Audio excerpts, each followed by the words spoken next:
Là, je me suis investi pour découvrir des nouvelles formes de médias, découvrir des nouvelles façons de raconter l'actualité, découvrir quelles sont les tendances de demain, découvrir qui sont les acteurs qui pourront renouveler un peu le genre, qui pourront donner un souffle nouveau à l'information du XXIe siècle. Parce que moi, dans mon secteur, qui est un gros média, qui est une télévision institutionnelle, nationale, c'est toujours intéressant de voir quelles sont les nouvelles formes de production de l'information.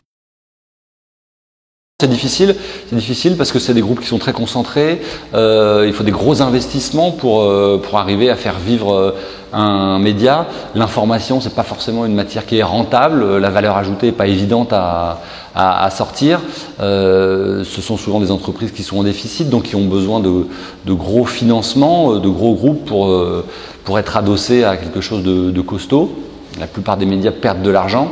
Donc c'est compliqué, mais aujourd'hui on a le sentiment que c'est plus facile quand même qu'il y a 15 ou 20 ans, parce que les outils techniques, parce qu'Internet amène aussi des perspectives nouvelles, donc c'est plus souple de produire, il y a aussi des publics qui sont beaucoup plus segmentés, donc on peut arriver sans doute à trouver de la rentabilité avec des niches, avec des marchés très précis, et donc cette contrainte aussi amène de la créativité.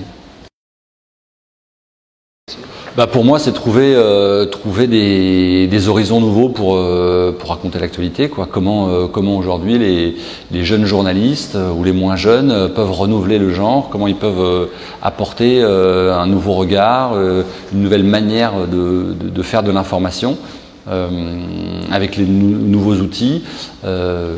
Comment c'est possible de concilier ça aussi, la rentabilité, la santé économique et l'indépendance, notamment, ce paradoxe qui est toujours celui de la presse, comment être indépendant politiquement, économiquement, dans des temps difficiles. Donc ça j'ai envie de le voir, et j'ai envie de voir quelles sont les propositions.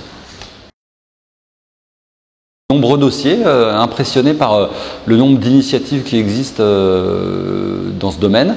Je ne pensais pas forcément qu'il y avait autant de jeunes journalistes qui avaient envie, non pas d'être à Libé, à Europe, à France 2, mais qui avaient envie aussi de créer leur propre voix. Donc ça, c'est intéressant.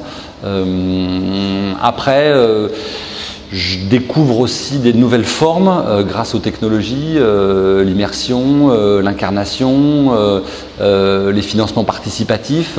Tout ça pose plein de questions, mais ouvre aussi plein d'horizons. Donc je suis agréablement surpris par le dynamisme du secteur. Après, je suis un petit peu déçu parfois par le manque de nouveautés sur les contenus, sur la proposition éditoriale. On a parfois des gens qui veulent faire des compilations, proposer du prêt à lire, du prêt à consommer, en se servant de contenus déjà existants. Mais après, ça se développe, ça c'est aussi quand on débute dans le métier, on n'a pas forcément tout de suite trouvé sa voie, donc c'est quelque chose qui vient aussi un peu plus tard. Et voilà, les têtes chercheuses sont là aussi pour mettre le doigt et encourager des jeunes journalistes.